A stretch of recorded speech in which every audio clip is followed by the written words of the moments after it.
he said, his voice raspy. David nodded in agreement. He pointed towards a towering rock formation. Let's head towards that. We can rest in its shade for a bit. John, trailing behind, kicked at a loose stone. It skipped across the sand. Sounds like a plan, he mumbled. They continued their trek, the only sounds their crunching footsteps and their ragged breaths. Little did they know, something was watching them. Something monstrous. As they walked, the wind picked up. It was a gentle breeze at first, barely noticeable, just enough to rustle the sand and make the sparse desert plants sway. But as they continued, the breeze grew stronger, more insistent, as if it had something to say. It whispered through the canyons, weaving through the rocky crevices and echoing off the stone walls. The sound was eerie, almost like a distant voice trying to communicate. At first they paid it no mind. The desert was known for its strange sounds. The wind often played tricks on the ears, creating phantom noises that seemed to come from nowhere.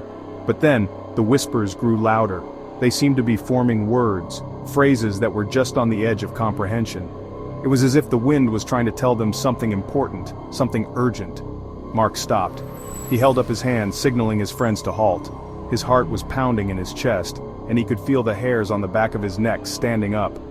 "Did you hear that?" he whispered, his eyes scanning their surroundings. David listened intently, straining to catch the elusive sounds carried by the wind. "Hear what?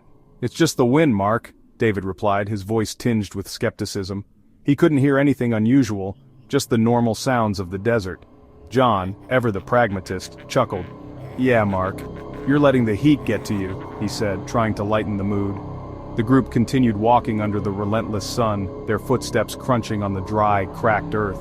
The heat was oppressive, making every step feel like a monumental effort, but Mark couldn't shake the feeling something was wrong.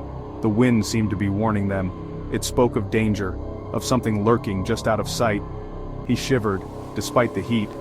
The sensation was unnerving, a cold chill running down his spine in the sweltering desert. Something felt off. He just couldn't put his finger on it.